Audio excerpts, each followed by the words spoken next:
HRN listeners. As we celebrate our 15th year, we are deepening our commitment to giving voice to the next generation of food systems storytellers, and we need your help.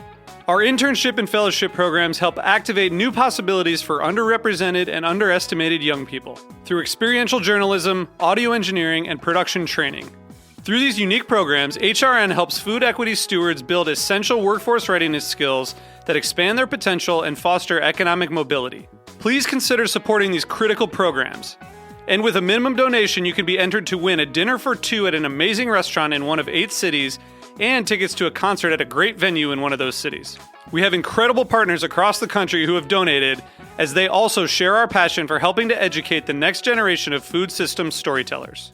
Check out heritageradionetwork.org/15 to donate and enter to win today. That's heritageradionetwork.org/15 to donate and enter to win today. And make sure you donate before March 31st. Thank you.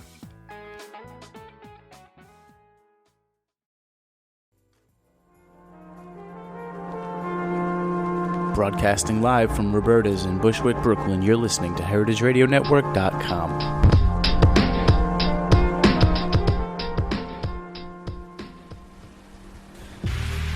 The holidays are here, and it's time to head to the Heritage Meat Shop for some juicy Berkshire pork roast, tender Piedmontese steaks, traditional Christmas goose, and duck. Our world-famous charcuterie and fresh meats are guaranteed to please everyone, whether it's a party of 2 or 200. Be sure to stop by the Heritage Meat Shop to make your holiday celebration a delicious and memorable event.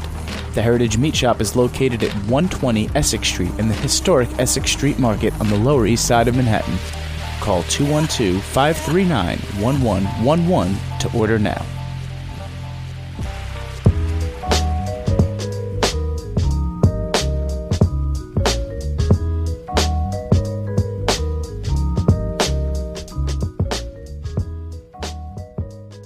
All right, it is Thursday, 1 o'clock, and you are tuned into the Heritage Radio Network. You're listening to The Farm Report, and I am your host, Erin Fairbanks, and we are live in studio with Maggie Cheney of Bushwick Campus Farm. Maggie, you are the farm manager and educator there, that's correct? Yes, it is. Awesome. So I'm excited to talk into a little bit about what's happening on the farm and education front here in Bushwick, where we spend every Thursday from 1 to 1:30 at the back of Roberta's.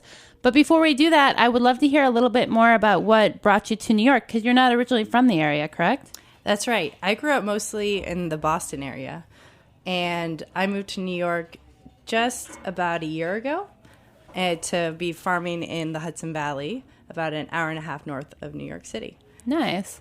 So was that your first farming gig, or? No, I've actually grown up farming, and my dad's an organic farmer in the Boston area, and I've been on many farms all around the country, and it's been my profession for about 8 years now. Wow, and primarily vegetable farming? Yes, primarily vegetables, fruits, orchards, and just in the Hudson Valley, I was on a farm with a lot of animals, cows, chickens, ducks. Love beekeeping as well. Kind of a farmer in the Dell situation. Yeah. Sounds like fun. So you grew up in Boston, and then you moved to New York about a year ago. But in between that, you said you farmed in different places around the country. Why don't you tell us a little bit about your journey between Boston and New York? Yeah. I grew up around the Boston area, like I said, and I would spend summers working on a CSA, Farm Community Supported Agriculture, outside Boston.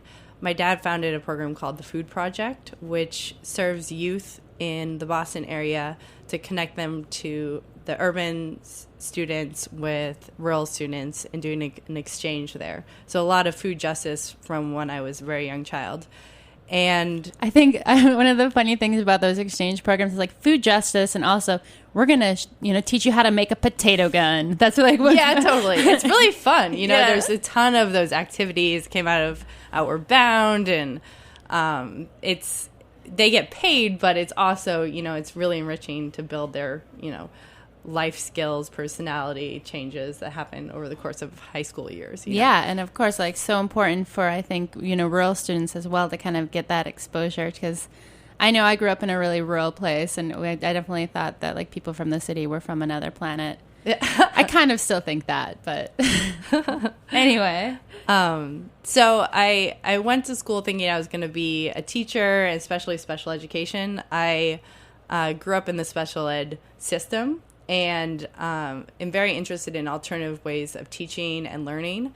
As someone with dyslexia and learning disabilities, I think it's really important to reach students who don't fit into the regular classroom situation.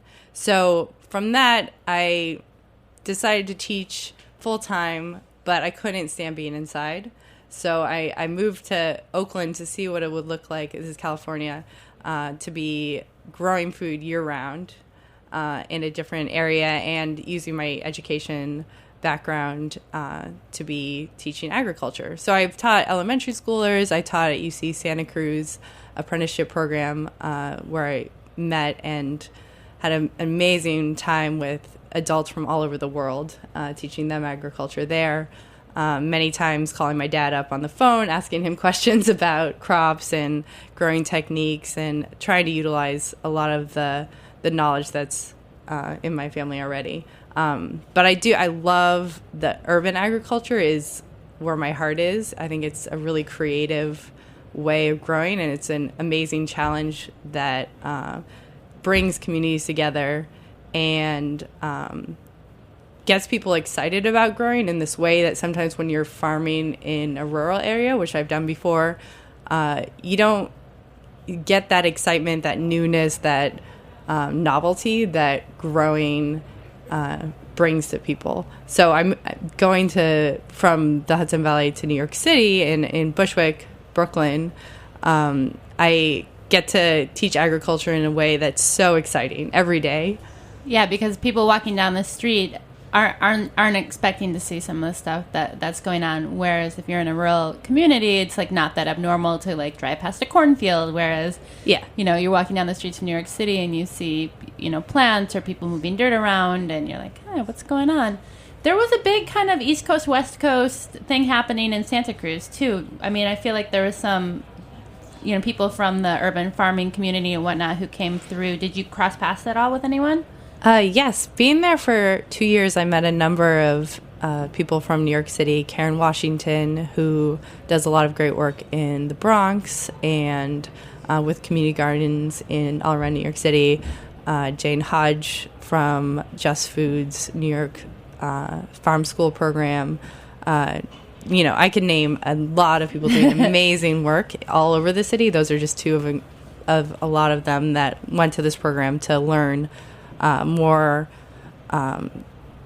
growing skills, very much like growing skills, like the hard technical skills of what actually is happening with the soil, what are the needs of the plant, how does that change based on where we are. So you were farming up in the Hudson Valley. What brought you down to Bushwick? Well, I had heard about this school program through a friend of mine, Joe Chavez, who was working with the Bushwick campus schools last year. And he and an organization called EcoStation NY started to build a farm on a high school campus. And when I went to visit over the summer, I would come into Brooklyn a lot because I craved that city life again. I would go and visit the farm, and I fell in love with it immediately, and I realized there was an opportunity to take the farm manager position at the end of the summer, and I jumped on it.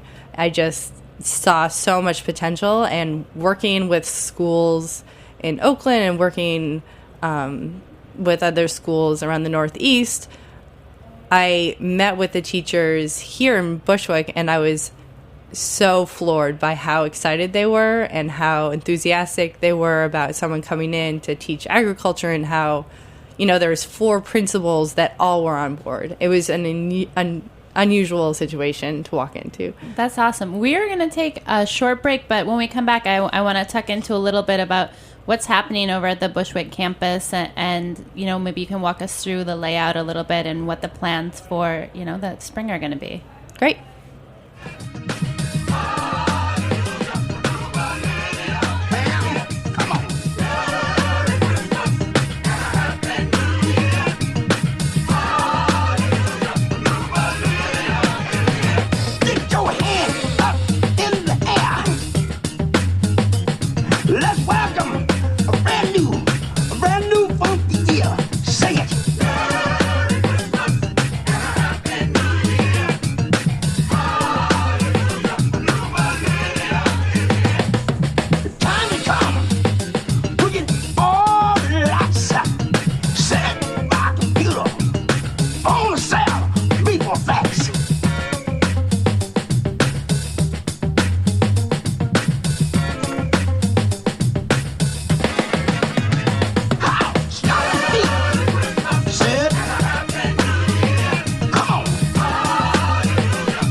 got a brand new plan.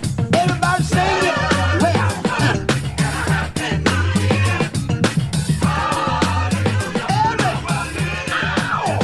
sing it.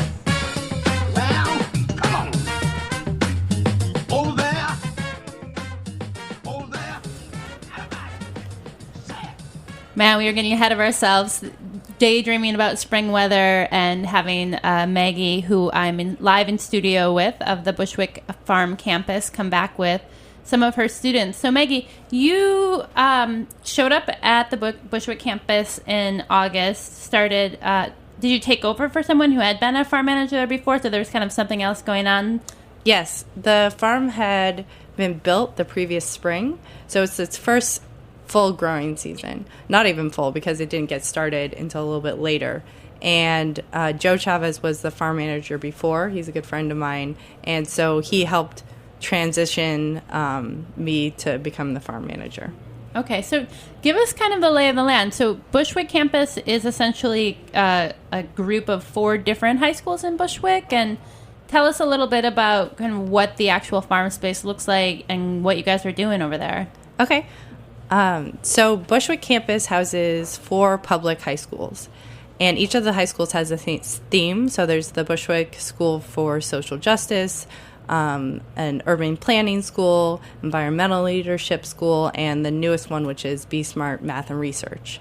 And with that, all 4 schools decided to collaborate on building this farm on the actual campus. So it was a small corner of the school campus that used to be a soccer warm-up area, but it wasn't actually getting used that much because there's quite a big field for the soccer.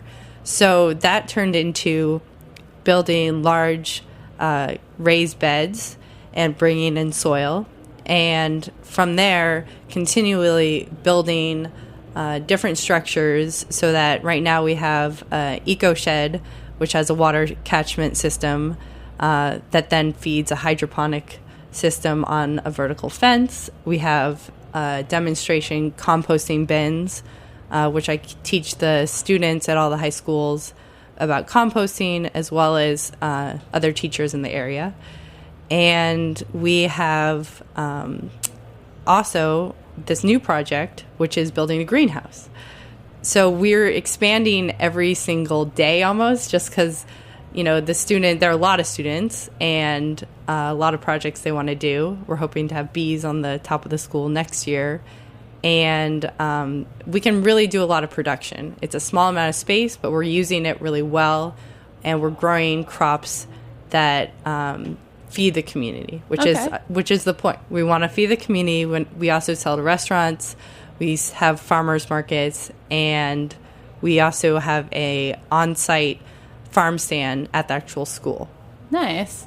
So can you tell us a little bit about the funding for the garden? I mean, did it come through the school's budget? Does the school pay you, or are you part of that? I'm totally blanking on the word. EcoStation? Well, yeah. Are you employed by the school, or are you employed by an outside agency? And kind of how does funding for the equipment and the time and all that happen? It's a real collaboration, because sometimes the schools will come up with grants. Like we got an irrigation grant that one of the teachers had applied for in one of our schools, and that came for the supplies.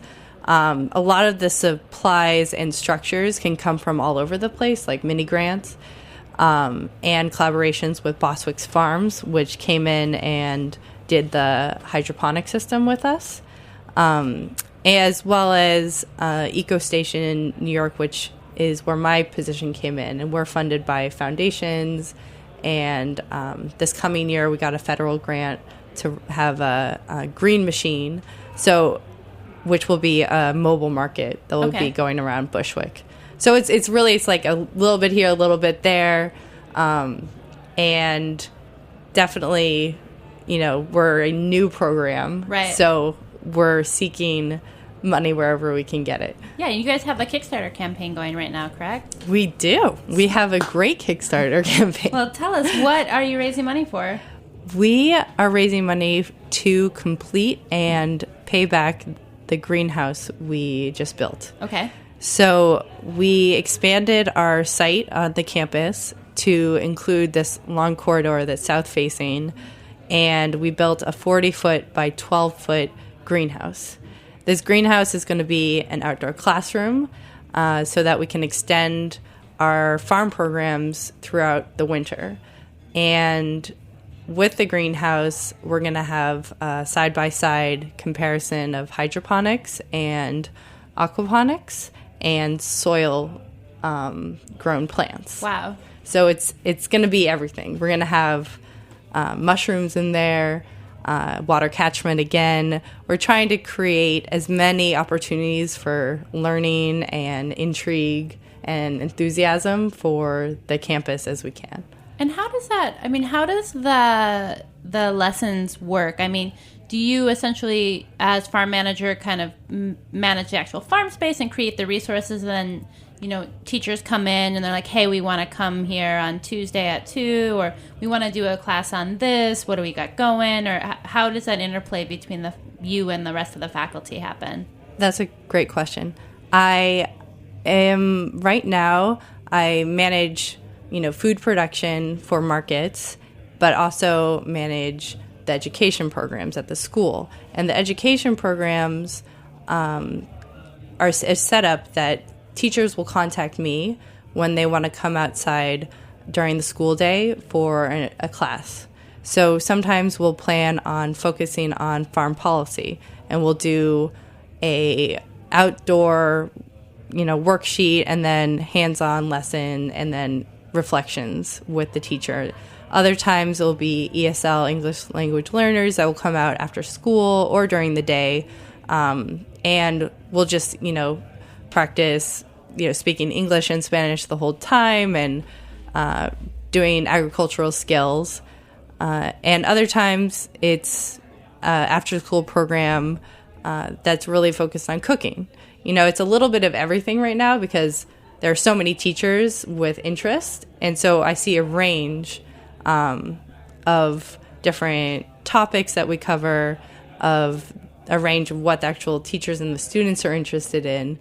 And with that, there's a lot to build on because there's new ideas coming every single day. Yeah. And we also give tours. So as an educator for the school, I also want to educate the community.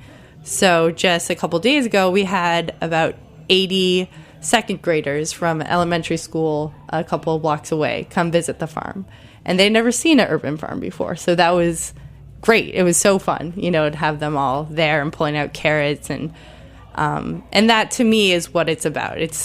I love farming in urban areas because, especially when it's right on the block, right on the sidewalk, it's accessible to the community, because there's always those points of educating. Yeah, teachable moment. Teachable moment. Dun, dun. Yeah.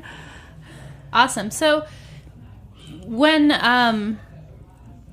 you have all the students hanging out, it sounds like there's like a lot going on in the garden, and I'm curious, as you move into the winter months, and then I know kind of one of the other challenges for school year gardens is that schools aren't happening throughout the summer, which is like one of the main times where the garden's in production. So can you talk a little bit about how the year in the life of a school farm might be different than the year in a life of a farm that's more focused on production for other markets?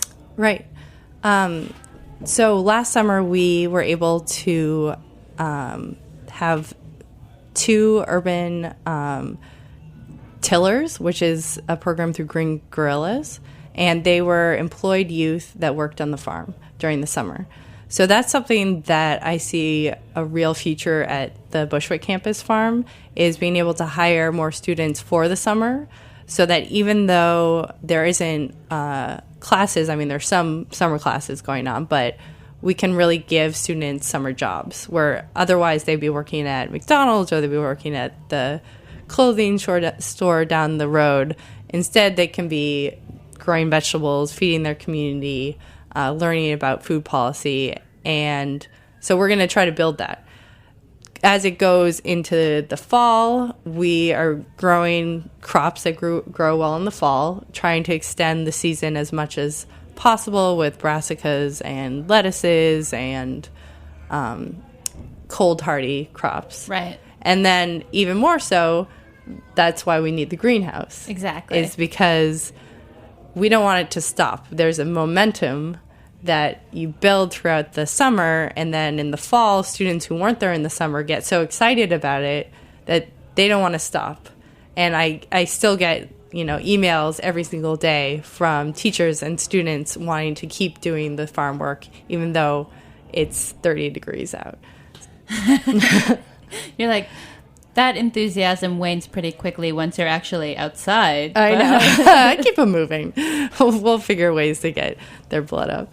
So the Kickstarter project, you guys are looking to raise $15,000. You're a little bit over halfway there, right? And you have, I think, 8 more days. And now how Kickstarter works is basically you set an amount, and if you don't hit that amount, no matter how much you've raised, like if you guys raise $14,999, you get 0. Like you have to hit the 15,000 to make it count. So, so you guys are in the big push. You have 8 days left? Yep. Awesome. And I know you have like some other events coming up to get the word out about the farm. Can you tell us a little bit about those? Sure. So in addition to doing networking and trying to get the word out there, we are going to do a day on December 26th, which is called the Eat to Give Day for restaurants in the New York City area. So we're going to be working with restaurants in Bushwick, some that we already sell to, restaurants in Manhattan. All of them will be donating a percentage of that day's earnings to the Bushwick Campus Farm and our Kickstarter. So that can be 1%, that can be 5%. It's up to the individual restaurant. But it's a way for restaurants to support local urban agriculture. So we're really excited about that day. And you can go online to the Bushwick Campus Farm Kickstarter page and find out more information on which restaurants are having that day. Yeah. Yeah, and then I think what else is nice about the Kickstarter page, it gives a little bit of info on some of the community partners you work with. You had mentioned the Bostwick Farms and the EcoStation, the AUP Food Fighters, the Bushwick Green Team. I mean, it seems like there's really a lot. If people are kind of interested in engaging in what's happening in the Bushwick area, can they get in touch with you directly, or is there somewhere we can send them so when they want to live their urban farming dreams via the Bushwick campus, they can? Yeah, I love volunteers. I work with a lot of people in my neighborhood to come help out in any way they would like. Varies from harvesting with us, teaching the students. Love working with older people from the neighborhood who have such experience and rich backgrounds to come to the school and teach the students as well. So they can email me at Maggie at EcoStationNY.org. Awesome. Yeah. Maggie, thank you so much for coming in today. It was great to have you on the show, and I'm looking forward to having you and some of your students back in the spring and hopefully toasting the success of your Kickstarter project. Thank you so much. You have just finished listening to another episode of The Farm Report. Tune in next week, Thursday at 1 o'clock. Thanks for listening to this program on the Heritage Radio Network. You can find all of our archived programs on heritageradionetwork.com, as well as a schedule of upcoming live shows.